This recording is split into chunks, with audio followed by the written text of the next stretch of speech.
सम्माननीय शिक्षक साथियों, जैसा कि आप सभी जानते हैं, वर्ष 2006-07 एवं उसके बाद नियुक्त हमारे संविदा शाला शिक्षक साथी, जिनकी क्रमोन्नति वर्ष 2018 तथा 2019 में दी जानी थी, राज्य शासन द्वारा उनकी क्रमोन्नति पर रोक लगा दी गई है तथा उन्हें अभी तक क्रमोन्नति प्रदान नहीं की गई है।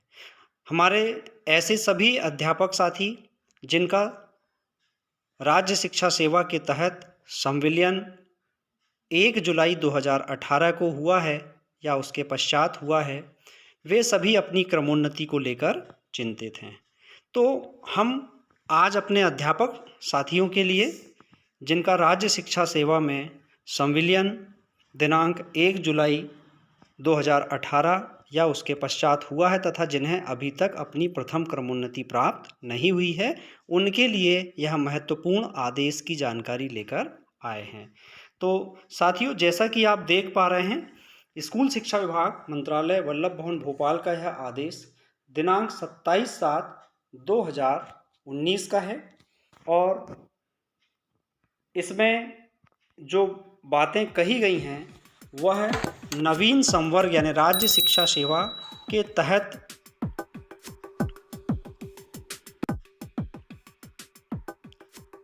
क्रमोन्नति देने पर कहीं कोई असमंजस की स्थिति नहीं है। देखें, आप विषय में दिया हुआ है मध्य प्रदेश राज्य स्कूल शिक्षा सेवा शर्तें एवं भर्ती नियम 2018 के अंतर्गत अध्यापक संवर्ग की स्कूल शिक्षा विभाग में सुसंगत पदों पर नियुक्ति उपरांत सेवा शर्तों के संबंध में। तो ये हमारी जो सेवा शर्तें हैं स्कूल शिक्षा विभाग में संविलियन के पश्चात, उसमें यह स्पष्ट आदेश दिया गया है और संदर्भ भी यहाँ मध्य प्रदेश राजपत्र दिनांक 10 जून 2018। प्रारंभ में इसमें कहा गया है बिंदु क्रमांक 1 में मध्य प्रदेश पंचायत अध्यापक संवर्ग नियोजन एवं सेवा की शर्तें नियम 2006 तथा मध्य प्रदेश नगरीय निकाय अध्यापक संवर्ग नियोजन एवं सेवा की शर्तें 2006 के अधीन नियुक्त अध्यापक संवर्ग के लिए शासन ने सहानुभूतिपूर्वक विचार करते हुए मध्य प्रदेश राज्य स्कूल शिक्षा सेवा शर्तें एवं भर्ती नियम 2018 लागू किए हैं। पूर्व नियमों के अंतर्गत कार्यरत अध्यापक संवर्ग को नवीन नियमों के अंतर्गत स्कूल शिक्षा विभाग में सुसंगत पदों पर नवीन नियुक्ति दी गई है। राज्य शासन की संदर्भित अधिसूचना द्वारा मध्य प्रदेश राज्य स्कूल शिक्षा सेवा शैक्षणिक संवर्ग सेवा शर्तें एवं भर्ती नियम 2018 दिनांक 1 जुलाई 2018, जिसे कि बाद में भर्ती नियम 2018 कहा जाएगा, से प्रवृत्त किए गए हैं। विभागीय समसंख्यक आदेश द्वारा भर्ती नियम 2018 के अंतर्गत अध्यापक संवर्ग की स्कूल शिक्षा विभाग में सुसंगत पदों पर नियुक्ति की प्रक्रिया के संबंध में विस्तृत दिशा निर्देश जारी किए जाकर चरणबद्ध कार्यवाही हेतु समय सीमा निर्धारित की गई है। अध्यापक संवर्ग की स्कूल शिक्षा विभाग में नियुक्ति के उपरांत उन्हें प्राप्त होने वाली सुविधाओं तथा सेवा शर्तों के संबंध में अधीनस्थ कार्यालयों द्वारा मार्गदर्शन जारी किए जाने की अपेक्षा की गई है। इस अनुक्रम में भर्ती नियम 2018 में निहित प्रावधानों के परिप्रेक्ष्य में अध्यापक संवर्ग की सुसंगत पदों पर नवीन नियुक्ति के फलस्वरूप सेवा शर्तों में निम्नानुसार प्रावधान शामिल किए जाते हैं। हमारे अध्यापक साथी जो है यह नवीन नियुक्ति शब्द से चिंतित हैं और उन्हें लगता है कि राज्य सरकार द्वारा चूंकि नवीन नियुक्ति शब्द का प्रयोग किया गया है तो उन्हें क्रमोन्नति की पात्रता नहीं होगी, लेकिन ऐसा बिल्कुल नहीं है। आइए आगे देखते हैं। बिंदु क्रमांक 2.1 भर्ती नियम 2018 की धारा 4(1) के अंतर्गत सेवा में नियुक्त व्यक्ति की सेवाएं दिनांक 1/7/2018 से प्रारंभ होंगी। तदनुसार इस सेवा में नियुक्ति पर दिनांक 1/7/18 की स्थिति में मध्य प्रदेश वेतन पुनरीक्षण नियम 2017 के प्रावधानों के अंतर्गत वेतन निर्धारण किया जाएगा। दिनांक 1 जुलाई 2018 की स्थिति में 6वें वेतनमान में प्राप्त हो रहे वेतन के आधार पर 7वें वेतनमान में वेतन निर्धारण की पात्रता होगी। 7वें वेतनमान में निर्धारित किए गए वेतन का अनुमोदन वेतन पुनरीक्षण नियम 2017 के प्रावधान अनुसार किया जाना आवश्यक होगा। कंडिका 2.1 में उल्लिखित व्यवस्था अनुसार नियत वेतन पर शासन द्वारा समय समय पर शासकीय सेवकों को देय महंगाई भत्ता प्राप्त होगा। इसमें कहीं कोई संशय नहीं है। अधिकांश प्रकरणों में वास्तविक रूप से नियुक्ति आदेश दिनांक 1/7/2018 के बाद जारी हुए हैं। अनेक स्थानों पर, अनेक जिलों में ये आदेश 1 जुलाई 18 के बाद जारी हुए हैं। इस संबंध में कहा गया है, दिनांक 1 जुलाई 2018 से भर्ती नियम 2018 के अंतर्गत नियुक्ति दिनांक तक की 7वें वेतनमान की एरियर की राशि नियुक्त किए गए समस्त शिक्षकों को देय होगी। जितने माह बाद भी आदेश हुए होंगे उतने माह का एरियर शिक्षकों को दिया जाएगा। संबंधित आहरण एवं संवितरण अधिकारी 7वें वेतनमान के लंबित स्वत्वों के देय कोषालय को प्रस्तुत कर देय राशि संबंधित शिक्षकों को अंतरित कर सकेंगे। 6वें वेतनमान के संबंध में भी यहाँ पर कहा गया है, अध्यापक संवर्ग को दिनांक 1/1/2016 से 6वां वेतनमान स्वीकृत किया गया है तथा दिनांक 1 जुलाई 2017 से इसका नगद भुगतान स्वीकृत है। यह 6वें वेतनमान के एरियर के संबंध में स्पष्टीकरण है। 6वें वेतनमान का एरियर हमारे साथियों को मिल भी चुका है। आगे चलते हैं। जो महत्वपूर्ण बिंदु हैं केवल हम उन्हीं बिंदुओं पर चर्चा करेंगे और यह जो आदेश है इस आदेश की PDF हमारे चैनल के डिस्क्रिप्शन बॉक्स में आपको मिल जाएगी, जहां से आप इसे डाउनलोड भी कर सकते हैं। यात्रा भत्ता के संबंध में भी प्रावधान इसमें किया गया है। बीमा सह बचत योजना के बारे में भी प्रावधान किया गया है। यह भी बताया गया है कि राष्ट्रीय पेंशन योजना यथावत प्रभावशील रहेगी।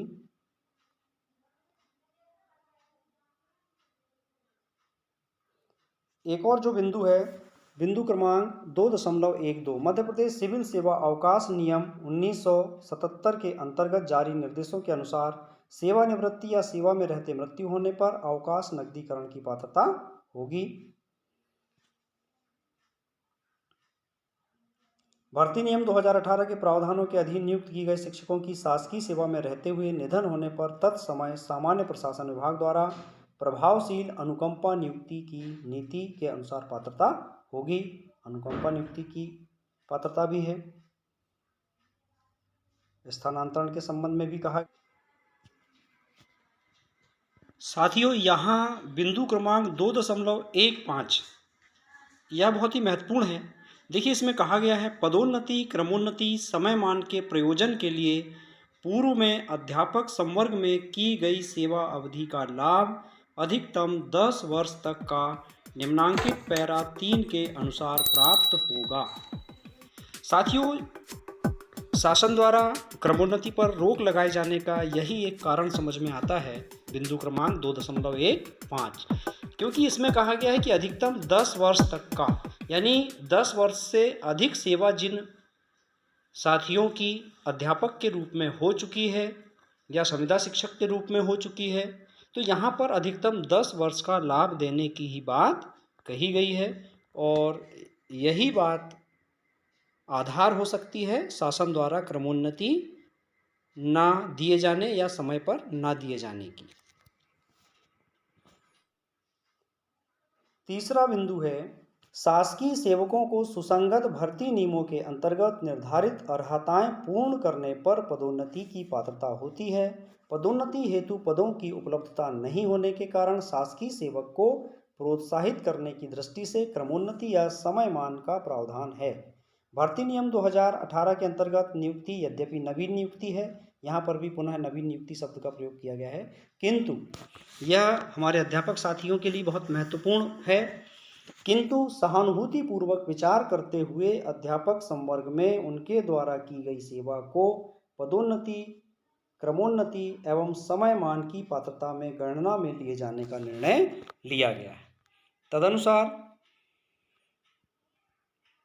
3.1 भर्ती नियम 2018 की अनुसूची 4 में अगले पद पर पदोन्नति हेतु 5 वर्ष का अनुभव निर्धारित है। इस प्रयोजन के लिए अध्यापक संवर्ग में की गई सेवा अवधि को गणना में लिया जाएगा। उदाहरणार्थ, यदि कोई व्यक्ति अध्यापक संवर्ग में वर्ष 2015 में नियुक्त हुआ है तथा दिनांक 1/7/2018 को उसकी नवीन नियुक्ति प्राथमिक शिक्षक के पद पर हुई है, तब प्राथमिक शिक्षक से माध्यमिक शिक्षक की पदोन्नति के लिए अनुभव की गणना के लिए वर्ष 2015 से दिनांक 30 जून 2018 तक के अनुभव को जोड़ा जाएगा। तदनुसार उपरोक्त प्रकरण में वह शिक्षक वर्ष 2020 में पदोन्नति हेतु विचार किए जाने के लिए पात्र होगा। प्रथम क्रमोन्नत वेतनमान हेतु 12 वर्ष की सेवावधि पूर्ण होना आवश्यक है। इस प्रयोजन के लिए उपर्युक्त अनुसार क्रमोन्नति के लिए भी अध्यापक संवर्ग में की गई सेवा को सेवा अवधि की गणना में लिया जाएगा। अध्यापक संवर्ग में संविदा शाला शिक्षक को नियुक्ति दिनांक से योग्यता एवं अन्य शर्तों की पूर्ति करने पर वरिष्ठता का लाभ क्रमोन्नति के लिए प्राप्त है।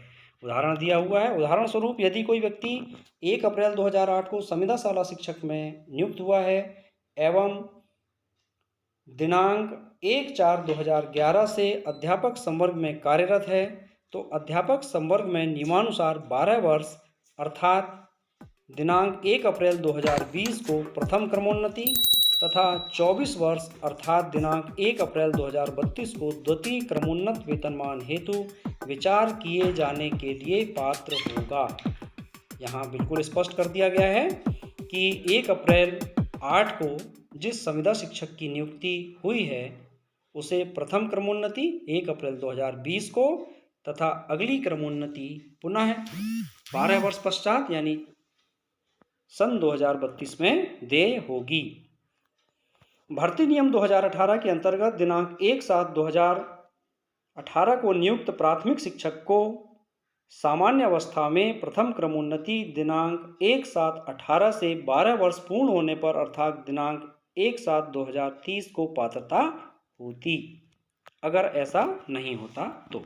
परंतु अध्यापक संवर्ग में की गई सेवावधि को गणना में लिया जाकर ऊपर वर्णित उदाहरण में संबंधित शिक्षक दिनांक 1 अप्रैल 20 को ही प्रथम क्रमोन्नति के विचार के लिए पात्र होंगे। इसी प्रकार यदि किसी संविदा शिक्षक को वर्ष 2013, 2015 एवं 2017 में प्रथम क्रमोन्नति प्राप्त है, तब उन्हें द्वितीय क्रमोन्नति प्रथम क्रमोन्नति के 12 वर्ष पश्चात अन्य आवश्यक अर्हताएं पूर्ण करने पर वर्ष क्रमशः 2025, 27 एवं 29 में पात्रता होगी।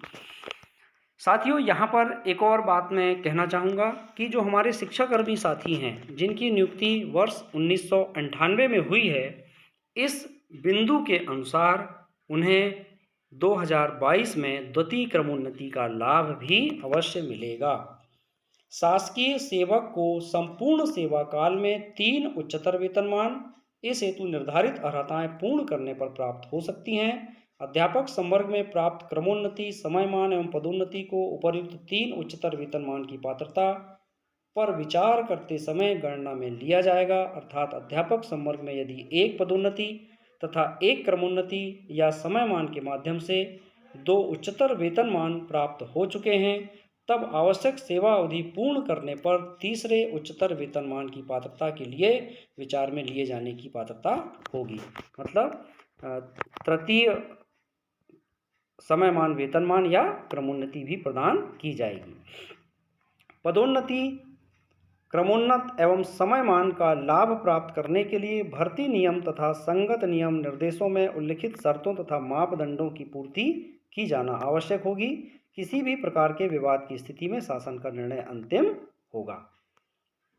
यह आप देख पा रहे हैं प्रमुख सचिव मध्य प्रदेश शासन, स्कूल शिक्षा विभाग, मंत्रालय भोपाल और अधिकारी जो हैं रश्मि अरुण समी जी, और आदेश जारी किया गया है 27/7/2019 को। तो साथियों, इस प्रकार यह जो आदेश है, इस आदेश को आप डाउनलोड कर अपने पास रख लें। साथ ही आपके जो डीडीओ हैं उन डीडीओ तक भी यह इस आदेश के माध्यम से आप क्रमोन्नति की मांग कर सकते हैं। तो आशा है आज के इस वीडियो में प्रदान की गई जानकारी हमारे सभी अध्यापक संवर्ग से राज्य शिक्षक संवर्ग में आने वाले सभी साथियों के लिए उपयोगी होगी। मिलते हैं अगले वीडियो में किसी नई जानकारी के साथ। नमस्कार, जय हिंद।